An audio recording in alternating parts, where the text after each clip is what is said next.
तिरुपति मंदिर के प्रसाद में जानवरों के मांस की मिलावट की पुष्टि होने के बाद चारों तरफ हंगामा मचा हुआ है। तमाम हिंदू संगठन गुस्से में हैं और आरोपियों के खिलाफ कड़ी कार्रवाई की मांग कर रहे हैं। लेकिन जब ये खबर सामने आई तभी मुझे इतिहास का एक किस्सा याद आया। किस्सा है मंगल पांडे का।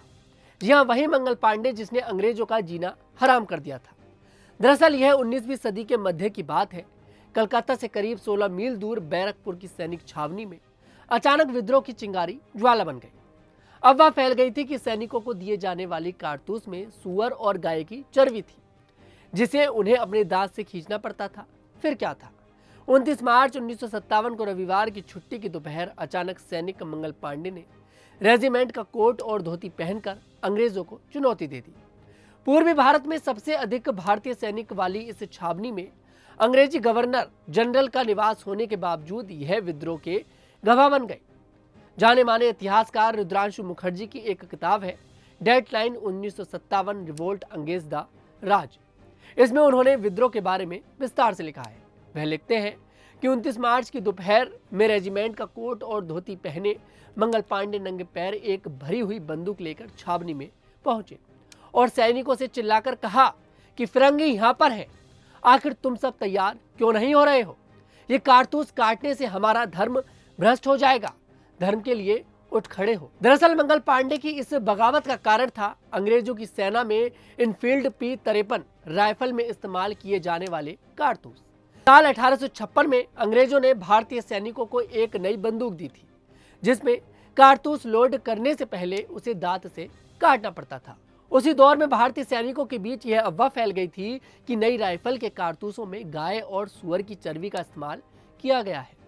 इससे उनकी धार्मिक भावना आहत होती है। इसको लेकर अंग्रेजी सेना में भारतीय सैनिक एकमत थे कि उनको नीचा दिखाने के लिए ऐसा किया जा रहा है। ऐसे में 2 फरवरी 1857 की शाम को बैरकपुर छावनी में परेड के दौरान भारतीय सिपाहियों ने नई राइफल की कारतूस इस्तेमाल करने को लेकर असहमति जाहिर करनी शुरू कर दी। अंग्रेजों के चाटुकार सिपाहियों ने इसकी जानकारी अंग्रेजों तक पहुंचा दी और साथ ही ये भी कहा कि भारतीय सैनिक रात में अंग्रेजी अफसरों को मारने का प्लान कर रहे हैं।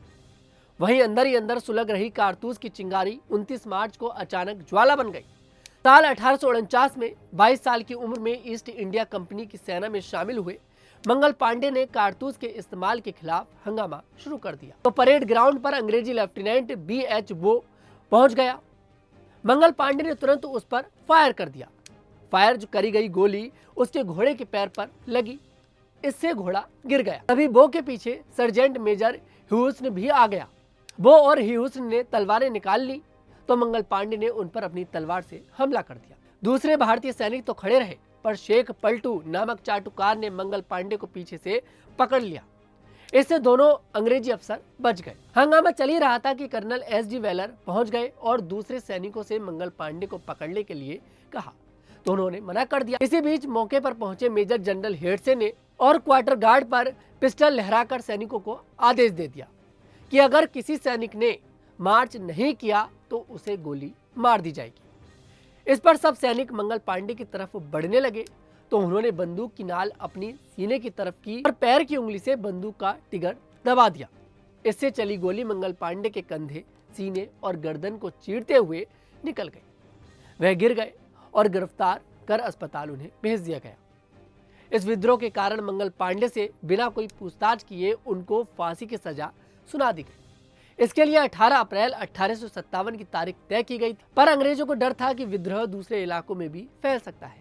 इसलिए 10 दिन पहले यानी कि 8 अप्रैल को दूसरे सैनिकों के सामने उन्हें फांसी दे दी गई।